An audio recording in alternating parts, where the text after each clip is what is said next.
Hi, Dr. Mata here, and today we're in the beautiful city of Glendora, and we have a real special guest today. Her name is Christine Ivy, and she is the renowned, foremost, best, and beautifulest Pilates instructor in all of San Gabriel Valley. Thanks for taking the time for doing this little interview with me.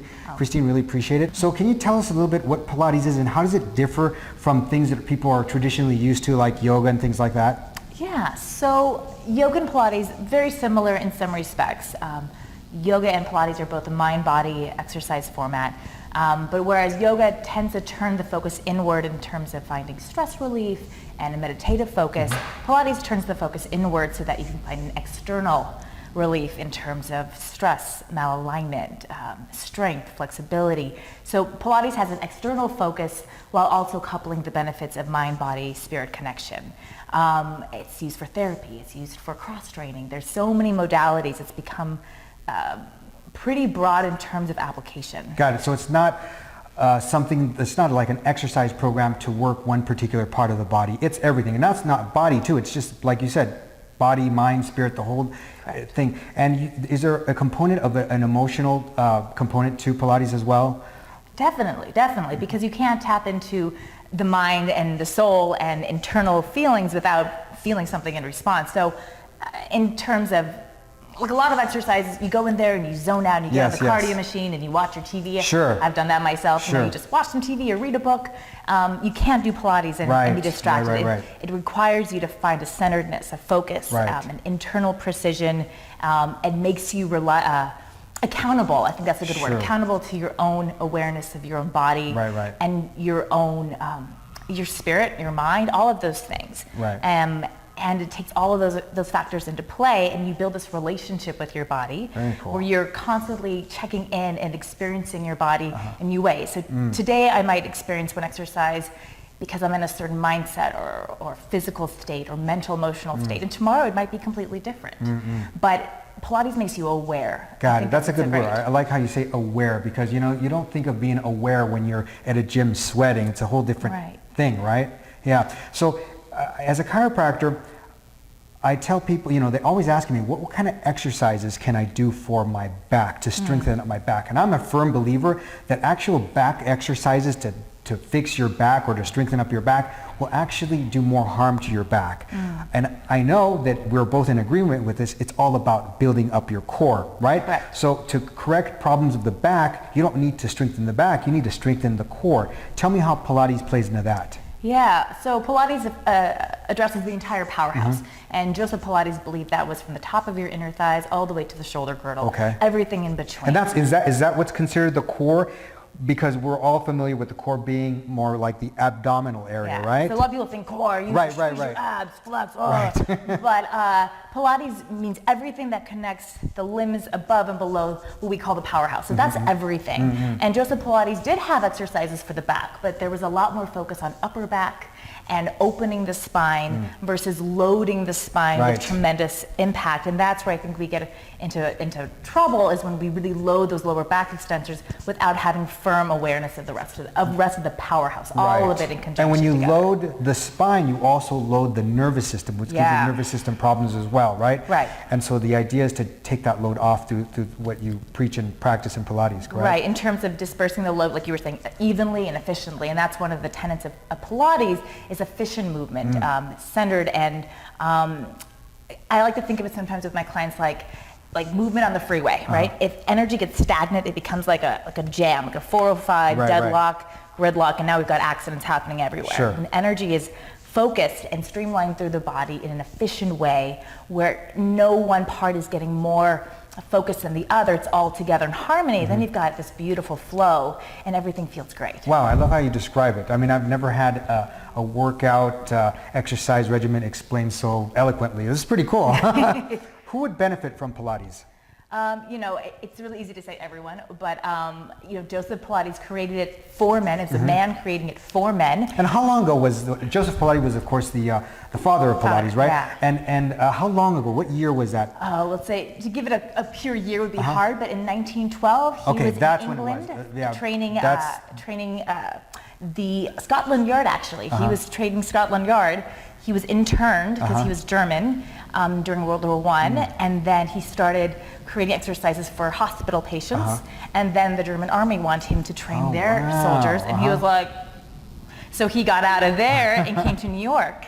And he shared an address with the New York City Ballet, and although he didn't really want to cater to dancers, dancers flocked like crazy. They were like, oh my goodness. Yes. And so what became as a rehabilitation and training device for men became this hub and this center of physical fitness for all types of modalities. So when I say it's for rehabbing and for that man who wants to get a CrossFit break and try something different, for a housewife, for an ice skater, for an athlete, for a weekend warrior, it really does kind of go across a spectrum of range. You specifically work with their type of activity, whatever they want to benefit. Right. So if they're let's say they want to improve on their CrossFit, you'll put them through a certain regimen that's going to benefit that, right? Right. If they are a construction worker, well, you're going to help them, so they won't do damage to their back or things like that, right? Well, it's so important to know what the profile of the person you're working with profile. is. That's a great because word, right. what does your life consist of? Sure. And the goal is not to make somebody great at doing Pilates exercises. It's to create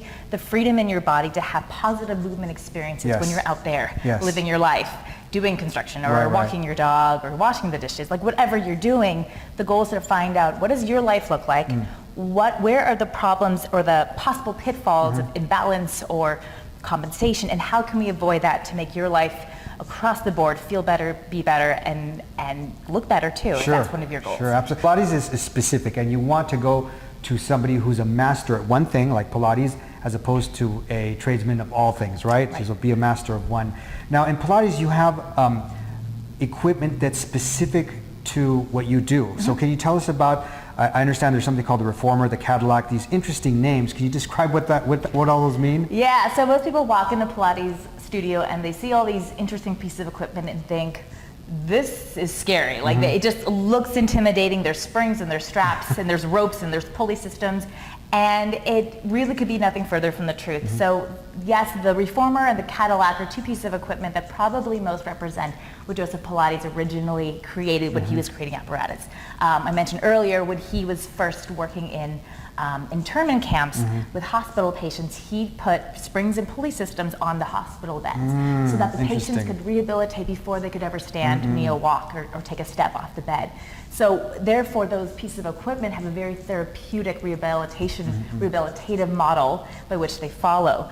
The springs and the springs and the straps have a resistance training methodology behind them. So 5 pounds here, here, here, it's not going to be 5 pounds on a Reformer. Right. The further you move, the more the springs talk back to you, and they feed that resistance with increased resistance. So it becomes much more of a relationship between you and your apparatus. 1926 is when Joseph Pilates came to the States, and on his way he met his wife, and they opened their studio. So yeah, it started back even before then, he was working on things back in 1912, back in those internment camps. So interesting. It's got quite an That's interesting fascinating. history. Fascinating. So can you go over some of the apparatuses and show us how they work? Yeah, I'd love to. All right, I'd love perfect. to. Great. Let's do it. Okay, so Miss Adriana, are you ready for your teaser? Okay. So Adriana is using a red spring, and I should say about the spring system, there is a gradient. So we have medium springs, light springs, heavy springs, and each spring has a reason and a purpose, and some of the springs make the work easier and some make it more challenging. So she's going to show you how the springs help feed her movement as well as challenge her movement. So, all right, so knees are on tabletop. You're going to let your head go back, arms are going to reach back behind you, so maybe take a baby step back, woman, so she doesn't smack you. Great, and then head lifts. She's gonna reach her legs long, reach those arms, beautiful C curve, good. Inhale here, exhale, peel away from those legs. Good, keep the legs reaching, release your arms and your head back, take a beautiful inhale.